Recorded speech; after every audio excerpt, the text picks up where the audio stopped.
Welcome back, Astro Nerd fans, and today we will begin the Defunct Coaster series, Season 3, with the Great American Scream Machine at Six Flags Great Adventure. Following material contains scenes which are very racy. It's here. The fastest. The tallest. Looping coaster on the face of this earth. And if you like this performance, wait till you catch it live.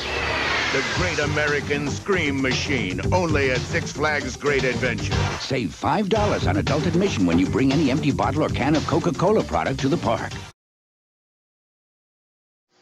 On November of 1988, the Great American Scream Machine was announced. The park was originally going to name the ride Ninja, but with how popular the names of the other ninjas at the other Six Flags parks, they decided to go against this and name it the Great American Scream Machine. And it's a replacement. It was the replacement for the Sarajevo bobsleds. Which, when it was announced in 1988, it would be the tallest looping coaster and the fastest looping coaster in the world, which it was taking all those records from the sister ride at Six Flags Great America Shockwave, with the height of 173 feet, with speeds up to 70 miles per hour, and this was going to be in their section of the park called the Boardwalk. And the height requirement would have been 54 inches. With the manufacturer of choice, since they built Shockwave a year earlier at Six Flags Great America, they went with Aerodynamics to make the second mega looping aero coaster. It was a custom twister looping coaster layout, designed by Rod Toomer himself, and the overall cost for Great American Scream Machine was $7 million.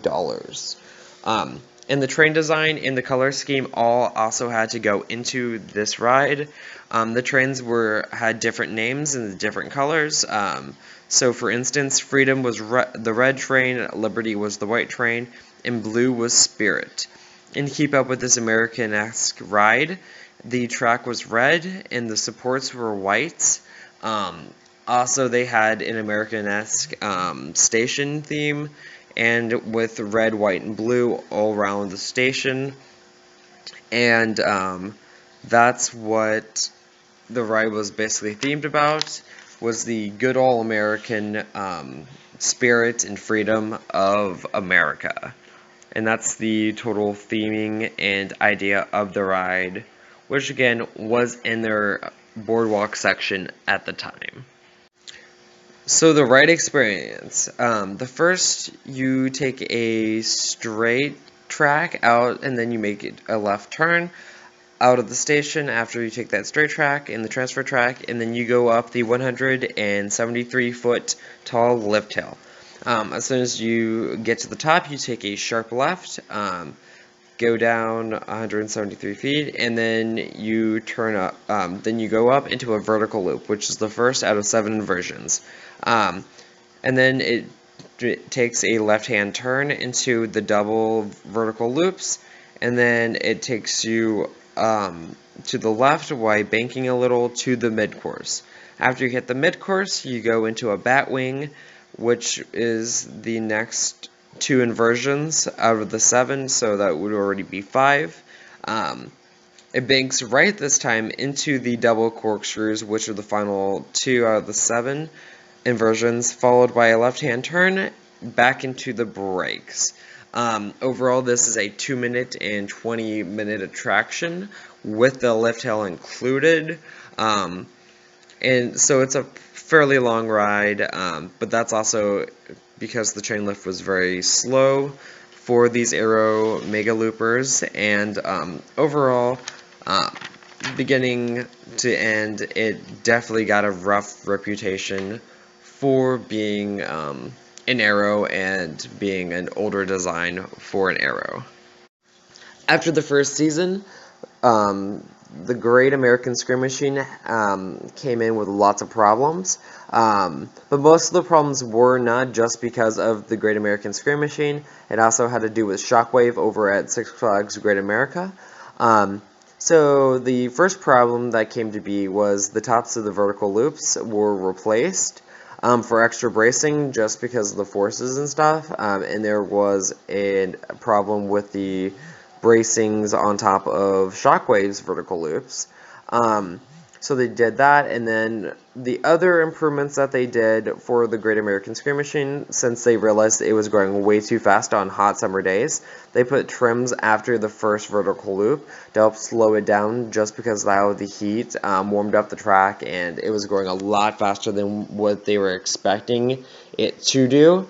So those were the only major replacements and changes to the ride, and they did a massive repaint of it in 2005. But other than that, Six Flags Great Adventure kept this ride up to tip-top standards, and it really didn't have any accidents or problems besides the first couple years it was operating. After 21 years of operation, the Great American Scream Machine was running very rough and became one of the least popular rides at the park. The ride closed on July 18th, 2010, which would have been about 8 years after Aerodynamics went out of business, and on September 15th, 2010, Six Flags Great Adventure announced their new stand-up coaster, aka relocated stand-up coaster, Green Lantern, which was originally named Chang at Six Flags Kentucky Kingdom. Overall, the legacy of the Great American Scream Machine and Aerodynamics themselves definitely live on today, as last season I talked about Vortex, and these two rides were very similar. Of course, Vortex had 6 inversions, and Shockwave and Six Flags Great Adventure and Great American Scream Machine and Viper all have 7, but those are the 4 massive looping aero coasters. And we'll get to be talking about Shockwave at Six Flags Great America soon, but there's only one massive aero looper left, and that is Viper at Six Flags Magic Mountain. So if you ever ride Viper, but you didn't get to ride the others, just call yourself lucky to get to ride one of the last original aero loopers. They're fun, fantastic rides. I sadly was not able to get on Shockwave or Great American Scream Machine, but hopefully soon I'll be able to get on Viper. And just keep in mind that these are just really old attractions, and even if you hate them and stuff, they have a lot of historic value, especially Shockwave and Six Flags Great American Scream Machine. They both were very significant for the community, and they both broke records. Six Flags Great America broke records with the first coaster that goes upside down 7 times with Shockwave, and then the Great American Scream Machine was, of course, the first roller coaster to include that, plus it was taller than Shockwave. So this was just a time that they just broke record after record. But anyway, leave a like, leave a comment, and we'll see you guys out in the queues.